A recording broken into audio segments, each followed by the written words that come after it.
there, how's it going? If you're watching this right now, I'm guessing you just took a quick virtual get-to-know-you trip of the Micah Project. And you're probably thinking to yourself, well, that's all well and good, but what does any of this have to do with me? Well, let me tell you, it has everything to do with you. And if you track with me for just a few more minutes, I'm going to explain to you how. Come on, let's go!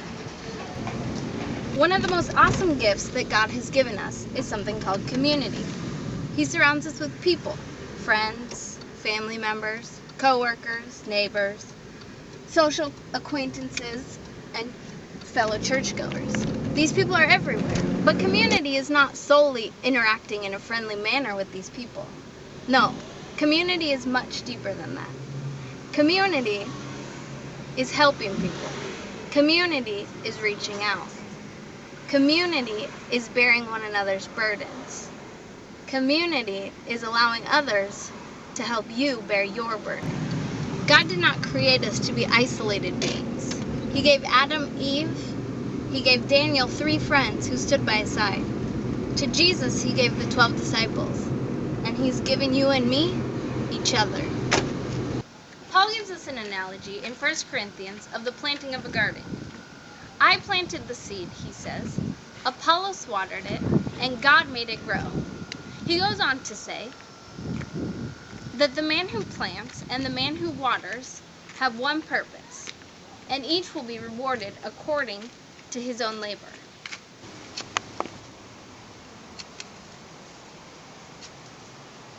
I think Paul's words paint a beautiful picture of this community that I was telling you about. You see, Paul, Apollos, and God form a simplified version of this complex idea of community. Paul is making nothing grow. He's just digging a little hole in the ground, dropping some seeds into it, and covering it back over with dirt. If the story stops there, there's never going to be any fruit. If we isolate Paul from his community, all we've got is some dead seeds and dry dirt. But then again, Apollos isn't making anything grow either. He's just watering the seed that Paul already planted. If we isolate him from community, all you get is mud. And God, although he's certainly able to make something grow out of nothing, he chooses to use people like Paul and Apollos to accomplish his great work in the world. Isn't that cool? God allows us, despite our weaknesses and failures, to help him do something great. But remember, he uses us in community, not in isolation. He has called some of us to plant seeds, others need to water, still more are supposed to pull weeds or prune branches, or even to keep the bugs away. But whatever the role is that God has called us to, we need to fulfill it faithfully. And remember, he also promises to reward us for the work that we are called to. So, everywhere seeds are planted, we have a job to do. As far as the Micah Project goes, it's just one of many gardens.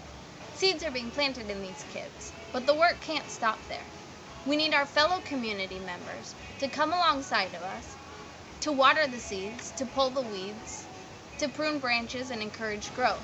But even if you can't make a trip to Honduras to play soccer with Jose Daniel and Alejandro, or to read stories with Wilmer, or give a hug to Rosita, you still have a role to play. Over the past few weeks, I've been brainstorming all different kinds of ways that you, the community that God has placed me in, can get involved with the Micah Project. And even with what I've come up with, I'm certain that there are plenty more. Come take a look.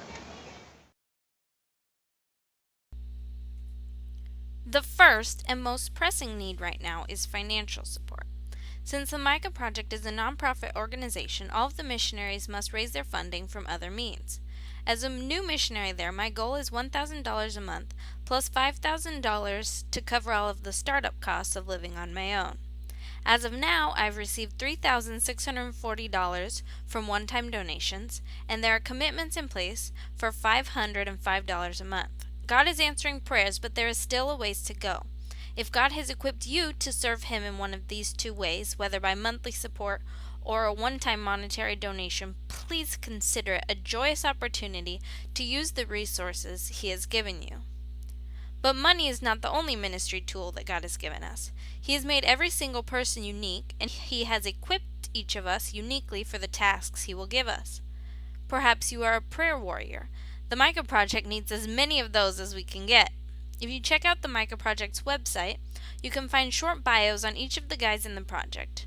One way you can get involved would be to choose one or two of these guys, or one of the street kids, and pray for them every day. If you let me know who you are praying for, I can also update you periodically on specific prayer requests for your special child. We at the Micah Project need prayer on a daily basis. We face and deal with a lot of poverty and a lot of heavy, dark issues day in and day out. Every day there is something new, and every day we need your prayers. We would love to find at least 7 people to commit to praying for the Micah Project, kids, and staff one day every week. Or maybe He has blessed you with the gift of creativity. We need people like you too. The Micah Project is supported by hundreds of people all over the place, and to express our gratitude for our friends' generosity, we find it very important to send them thank you cards. Now, I know some of you out there love being crafty, and here's your opportunity to use your creativity to bless others. So if you can help us out by making your very own line of Micah Project thank you cards, that is just one more example of God using the talents He has given us, and doing so in community. Another way to use your creativity would be to come up with an idea for a fundraiser to help support the ministry. We have seen great success come from people who want to help the Micah Project financially in a big way. Friends of Micah have organized races, golf tournaments, you name it, all of which have been a huge blessing to the ministry. And who knows, maybe you have a great idea and have just been waiting for an opportunity to make it happen. Or perhaps you would love to take a trip to Honduras to spend some quality time with the project, experience another culture, get to know the kids, practice your Spanish, and just share some love. We would love to have you. Or you can spread the word to other people about the Micah Project. Send them a link to the videos. The more people there are who are aware of God's work in Honduras, the more our community grows and the more opportunity there is for fruit. And this last category is for all of those things that I didn't think of. You know yourself better than I do, and maybe you are really good at something or have access to other resources that I didn't mention. Well, there is a place for you too. We just need to figure out what it is. I don't know what your role in this will be, but now that you know what you know, I challenge you to take some time and think about the talents and gifts God has given you, and consider for yourself how you might take part in the planting or watering or weeding or pruning of God's precious little garden known as the Micah Project.